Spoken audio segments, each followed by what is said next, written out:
Music Chat. Barb and I are here today, and we're going to share with you a piece of music that is special to us. It's a little different approach today.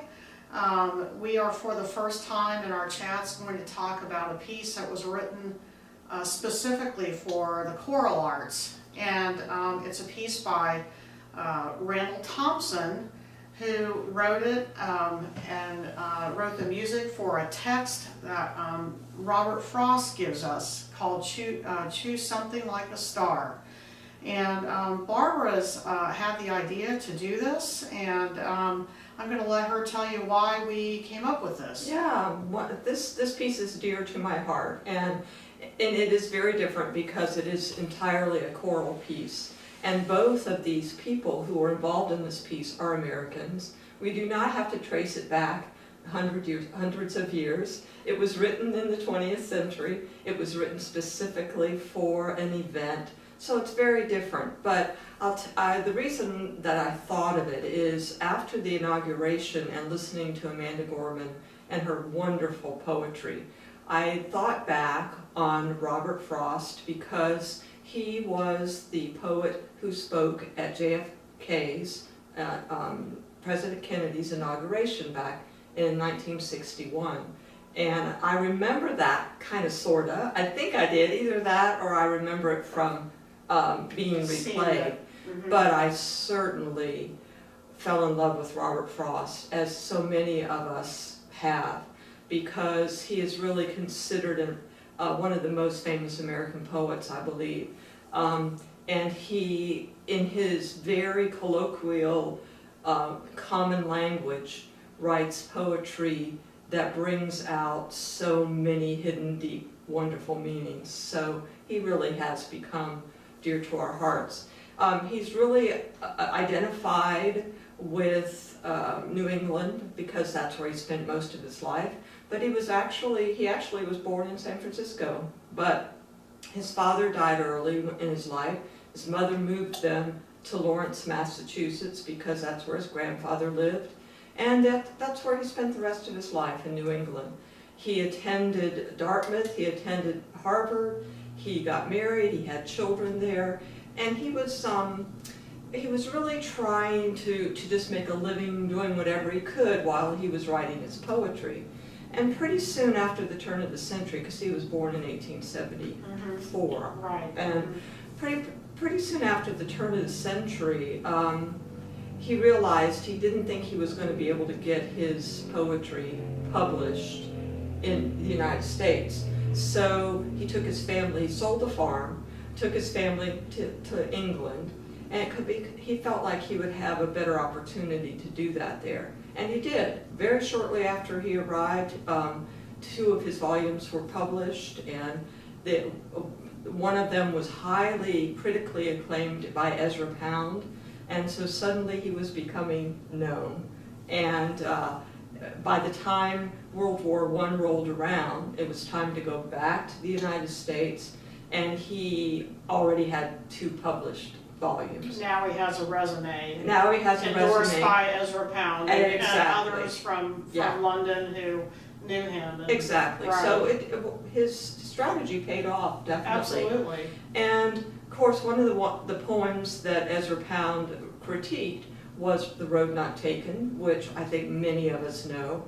Probably everybody knows Stopping by Woods on a Snowy Evening. In fact, he was doing a lecture one time, and it was young people. That was his wheelhouse, young people being in colleges. I think of him as an academic that way. And he said, how many of you know Stopping by Woods on a Snowy Evening? And everybody but one person raised their hand.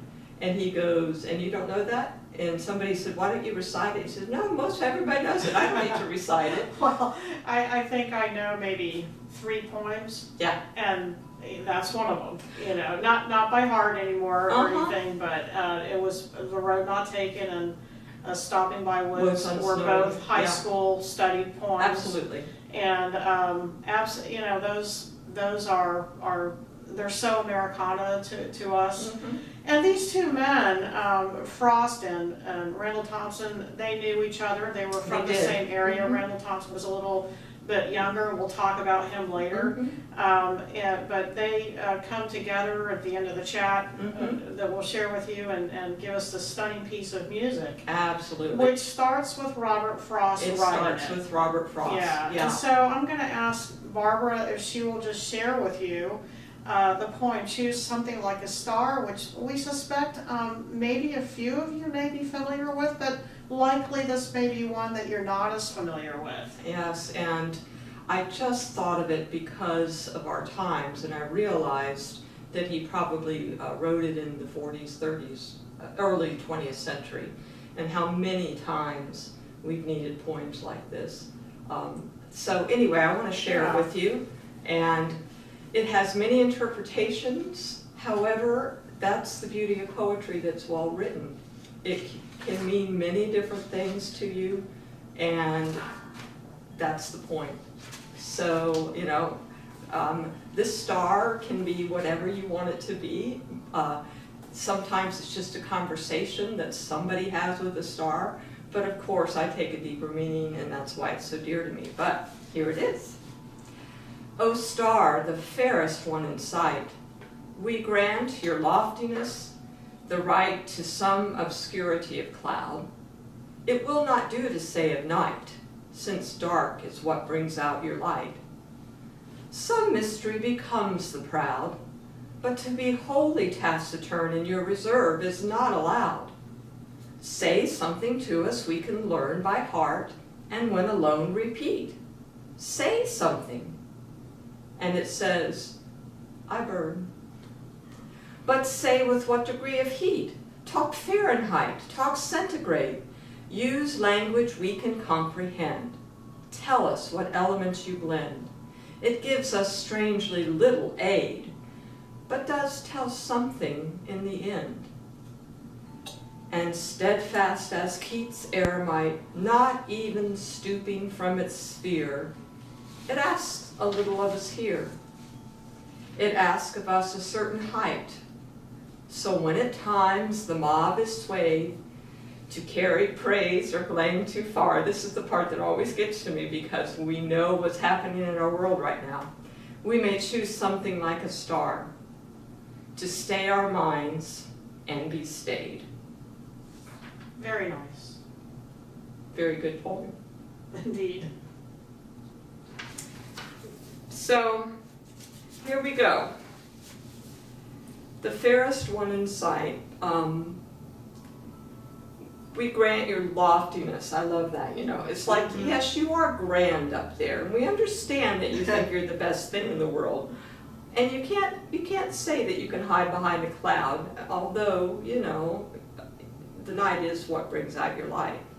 And the dark is what brings out your light. I love that. Isn't that wonderful? I mean, and the wonderful thing about poetry, again, you can interpret it any way you want. And most of the people who have critiqued this poem, and sometimes they'll just critique too much. Yeah. Essentially, the star is a supreme being of some sort, or just a part of nature that is steadfast and is always there. I have my own feeling about it, but anyway, so dark brings out your light, and if you think about it, how many times have dark times forced you to look up in the sky?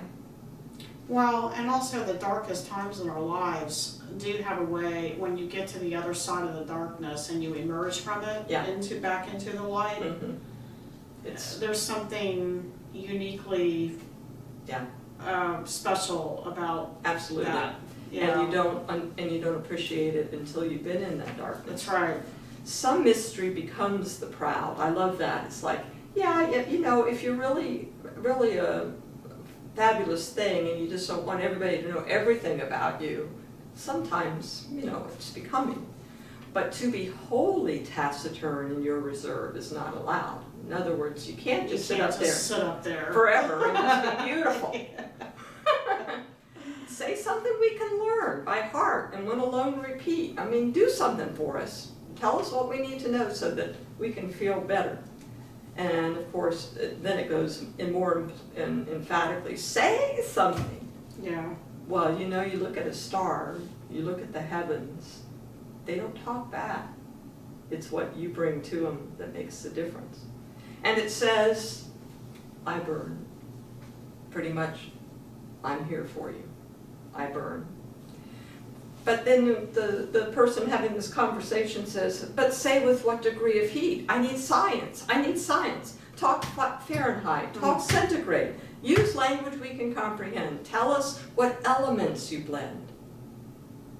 It gives us strangely little aid, but does tell us something in the end. So in other words, we've got to understand the science. Give us proof. To me, right here is where, you know, it says, it gives us strangely little aid, and then to me, the next line is reflective, but does tell something in the end, That's doesn't it? Uh-huh. Kind of like, Yep. maybe there's something. Well, it's always observation and your perspective and how much you put into what you're looking at and how much you reflect about it and how much you bring it inside. And steadfast as Keats' eremite, now that's from a Keats poem which he refers to quite a lot. And I was telling you, I had to look up eremite and found out that that's what did I say? I believe you said, I forgot already. Like a religious, somebody who, a recluse, that's the word I was looking for. Mm-hmm. It's like a monk would be, like a recluse, somebody who's just always the same. Yeah, doing the same thing over and over and over and over again. Yeah. Steadfast as Keats' eremite, not even stooping from its sphere. I mean, it stays there, you know? It's always the same. It's always the same. It asks a little of us here. So here's the thing. And again, with your faith, with whatever, you gotta put something into it. I mean, you can't just let it all come to you. You have to allow that opening, and you have to get back.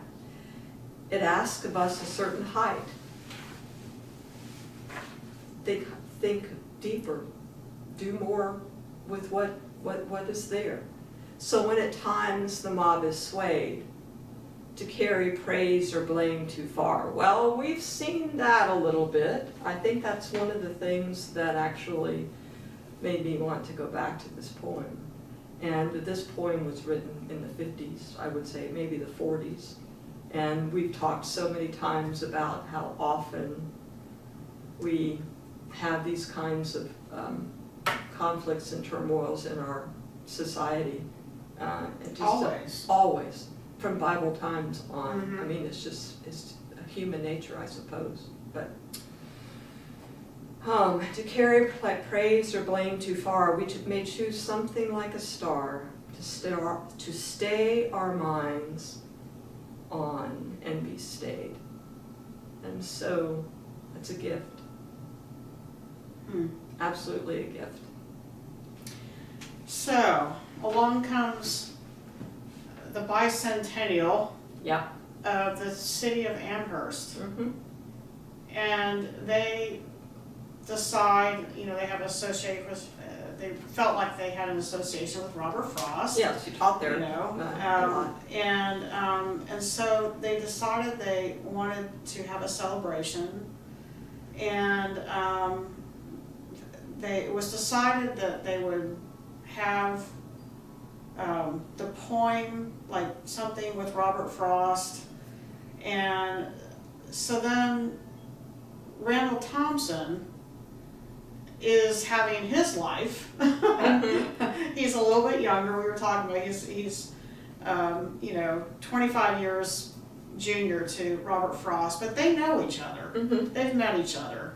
Mm-hmm. And they admire each other's works. Randall Thompson is kind of the music side of things. And, Frost is writing poetry, Randall Thompson's writing music. Yeah, Randall Thompson, I think we should say, is a choral musician and composer. Right. And he was at Wellesley College. He is an academic. I mean, Yeah, he taught at Curtis, University of Virginia, just Harvard. about, yeah. Had a doctorate from Eastman. Exactly. Yeah, and all of those schools yeah. for music are He was just a like, student at Harvard. Yeah. Yeah, all those. But here again, very East, very academic in the East. So they both kind of had these. You can see how they may have crossed paths, maybe a time or two, so admiration for each other. yeah, I'm for quite sure. And so it was decided that I don't know if it was Frost's idea or somebody in the city of Amherst. And let me also say that Randall Thompson had already written "Peaceful Kingdom," that was also a very well-known piece, and so this was not the first thing that he had done. And Alleluia, of course, is another wonderful piece that he has written. So I think I loved it when I read it because it was like Amherst got together a bicentennial choir. And so these were local choirs. And how many choirs have I been in where, it's like, let's get everybody together. Yeah. And he was asked to write something for this celebration and of Robert Frost. They wanted him to compose a piece for the poem that he was going to read at the inaugural address, and Randall Thompson did not feel that it was an appropriate piece at that time. So he said, please, let me control. Let me just find the poems that I want to set. And lo, glory, hallelujah, did he ever. They are just... So he found... The piece became, he called it Frostiana in honor of Robert Frost, and then colon, 7 country songs. It was written in 1959, it was written originally just for mixed choir and piano. The orchestration came later. That's right. The 7 movements were the 7 poems, and they are The Road Not Taken, The Pasture, Come In, The Telephone, A Girl's Garden, Stopping by Woods on a Snowy Evening, and then finally choose something like a star. So it was the finishing piece of the 7-song suite. And one of them is for all male, and another one is for all women, and then the rest of it is SATB. Yeah, I said in the article that the women rehearsed separately and the men were rehearsing over here, so he just went ahead and made a couple of them just all male and all female, and then a couple of them mixed or something. But I thought that was interesting. It was probably a time-saving way to manage a mass choir. Yeah, I've been there a lot of them. Oh my. So that was clever, but anyway, Choose Something Like a Star was mixed, correct? Yes. From the beginning, it was always intended to be mixed.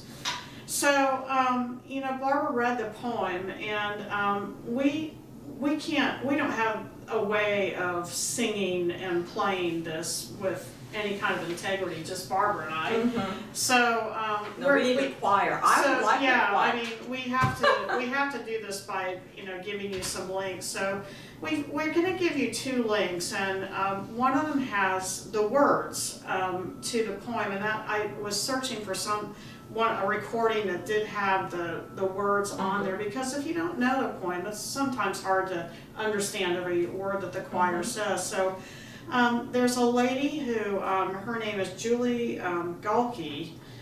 She did a very technologically advanced presentation on YouTube where she's the only musician. She plays the piano and sings all the parts. It's called a multi-track recording. And we see a lot of that now during the pandemic. People do their own, Keith Urban comes out and plays and sings, and then pops over here and he's on the drums, and another Keith Urban comes up. So we see these kinds of performances on TV and, in places where people are their own musician for the whole thing. And that's what she did, and it's a very good recording. It's as sensitive as you can be doing that type. Right. So it's quite magical because of that. You can certainly hear some nice things, but importantly, you'll hear the text. And then we want you to also go back and listen to Mormon Tabernacle with orchestration. The orchestration came a few years later.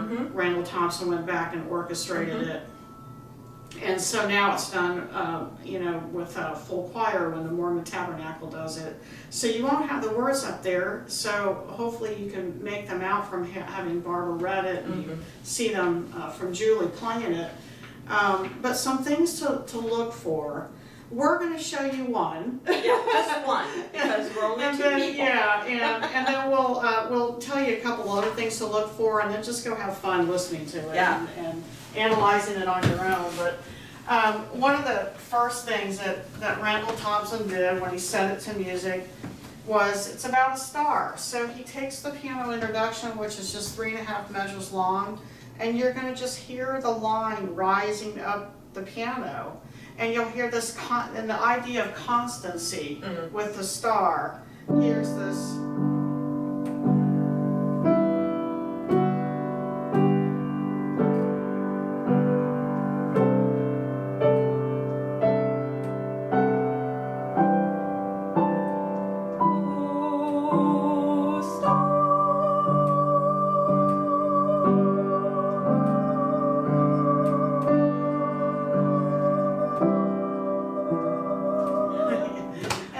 So you get that the rhythmic constancy going in one part of in the left hand, so and then written. the right hand just going up and up, climbing. Yeah. It literally climbs. It's not even fair to say it goes up the scale. No. It climbs. It climbs up to the sky. You just look, and that star just stays and then the right sopranos come in and they float this star. When she's saying that "Oh Star," that it's an octave jump from down here on the earth up into the heavens. Very easy to see that the tone point that's kind of emerging there, and there's just a ton of things like that Randall Thompson does, and he floats that star from time to time in the poem. That goes on for quite a long time. It's and hard to sing. And I'm telling you, as a choral director, that's the challenge. I was going to get keep those something sopranos to float and not waver. Yeah. You have to be constant like the star. I know, it's tough. So in the intro, the poem, we talked about "Since dark is what brings out your light." I want you to listen when Mormon Tabernacle especially does it. You can hear the chord on the word "dark." Yes, I know, it's great. It's a very interesting chord, and it resolves beautifully to like what you want. You want that major chord on the word light. It's so beautiful. And so "Since dark is what brings out your light," so you can listen for that. And then there's a lot of mystery going on in the music.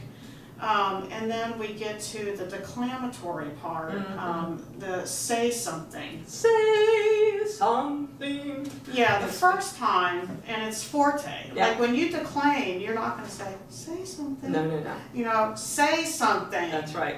And so the first time is "say something." It's 3 quarter notes. And they're forte, they're loud. But then he says it again. He says, it "say something," and it says "I burn," or no, "say something to us we can learn by heart and one alone repeat." And then he says that again, "say something." He repeats that word. So it's like he's even more frustrated with the star. Like, come on, give us something here. And so the second time he changes the rhythm to "say something." Say something. Yeah, like it's that. a different rhythm. Yeah. It's like, come on. Yeah, and it's even louder. It's like, now it's triple forte. And it's discordant. It's sort of unsettling. It's, very complex. Agitated. Chord, almost agitated, the chordal material there. And then it starts to turn, and talk Fahrenheit, talk centigrade, use language we can comprehend, tell us what elements you blend. But then he starts to reflect. It gives us strangely vague, but maybe it does tell us something in the end, And so now the music has started to crescendo, or decrescendo. Gets a little more, it gets coming back down to earth a little bit. He starts talking about the constancy again with Keats Aramide. And that bass line that comes back that's very... And the thing floats again. The star starts floating up there again. Very, very... So now we've done the whole development. You know, we did that introductory part with the floating star, and now we've developed and talked to the star a little bit. And now the music is going to go back. You know, we're going to conclude this thing. Yeah, it's good. It's very right, and so the star goes back and floats over the top again, and you hear some of that ascending stuff again. And there's a lot of times when the chorus ascends too, not just the piano, but the accompaniment does. And when the Mormon Tabernacle, it's not piano; it's the. I think you'll hear it in the violin. Yeah. It ascends in the violin string section. Performance. Yeah. Oh golly. So, and then the last thing you can the idea of ascending is very obvious if you listen to the direction of the melodies. And then in the conclusion, I was telling Barbara, I think the word choose, and 2 lines from the end, he says, we may choose something like a star to stay our minds on. And that word choose is the highest note in the piece, I believe. And they hold it for... yeah, it's fortissimo. Like yeah. It's the last, like we've started to deflect a little bit, but he's got this one more. This is like the big last... Hoorah. Hoorah, yeah, exactly. And then, of course, the last to stay our minds on and be stayed. So he says that twice too. Yes, he does. Well, actually, Frost doesn't say it twice. Randall Thompson says it twice. So, and he does beautiful treatment, and I'll just let you listen and you can analyze it yourself what he's trying to say with that. But the last and be stayed is very grounded. It's low. It has come right back. Yeah, it's low in the voice. Yep. But beautiful. I love it. It's just, yeah. And if you've never heard of it before, I implore you to check it out. I think it will give you some calm and peace. And those 3 notes too, they're the same. Yes. And be still. And then when he repeats it, it's the same. They're sameness. Yeah. Yeah. So I don't know if is it comfort and constancy? Is that?